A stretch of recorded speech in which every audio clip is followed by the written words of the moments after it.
So, what is the autistic social bubble? So, as you know, on this channel, I love to create up concepts to make it easier for you to understand as an autistic what I'm trying to say, because I hope it helps you and I hope you can get value out of this video. So let's get into it and see what the bubble represents. Let's get into it. Get to know me personally with my one-on-one coaching. First call is absolutely free, so check that link out in the description after this video. So this idea came along when my mate and I were hanging out. And what we realized is when we're together, this energy builds and builds and builds and builds and builds. So what I realized is when we're together, it's kind of like a bubble. And as you talk to this person, because this other mate, he's autistic also, but as this bubble grows, it seems like you get more frustrated and you get more worked up. So we were only together for about 3 hours, 2 hours maybe, 2.5 hours. I would say 3 hours. But what we realized is as we go along, the bubble, which represents maybe frustration in a sense, or annoyance, in a way, we're not annoyed with each other, it's just the autistic frustration that's there. It's a weird pressure, and that's why I call it the bubble, to make it simple. So as we, hung out, as we stuck around, it felt like our brains were working more and more and more to communicate with each other. Even though, we could kind of turn our brains off together because we don't care what we say to each other and have no filter around each other, we get too worked up.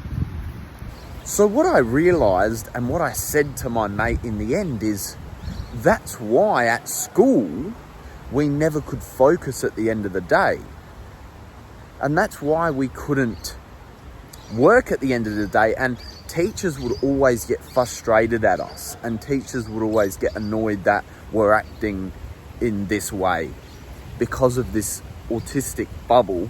Autistic social bubble would get so big and so frustrated and overwhelmed that it would just lash out at each other. And after we left school, that's when the bubble would pop and it'd be like, yep, we're tired now, we want to go to sleep. We've just had a big day. So what I believe creates this bubble and makes it bigger and bigger is being together with people on the same wavelength as you. That maybe they're autistic, maybe you can turn your brain off with them, maybe you can just say what you want and not care, So in a way, it's like maybe it was a good thing that our teachers kind of split us apart and not made us together. Maybe that's the answer for this question. Maybe we just needed to not be together during the day. Maybe we needed to realize that we had this bubble, and that by the end of the day, this bubble was so big that we couldn't control it anymore, and we couldn't focus. So in a way, maybe our teachers were right by saying, hey, you need to stay away from this person. You need to not talk to him, blah, blah, blah. But then again, we didn't understand this concept at the time. We just wanted to be together and act funny and silly and muck around. But this is what we didn't realize. And it would have been really hurting our grades. It would have been really hurting our ability to work at school and concentrate. But if you're someone who might experience this frustration or understand what I'm talking about, leave a comment and explain what happens to you. Like, do you get frustrated with your mates over the day? Does it just get more rowdy and you can't concentrate anymore by the end of the day? So let me know in the comments. So I haven't really had enough time to think about how can we help this, because there's a lot of factors, like how you feel with the other person, what you talk about with the other person.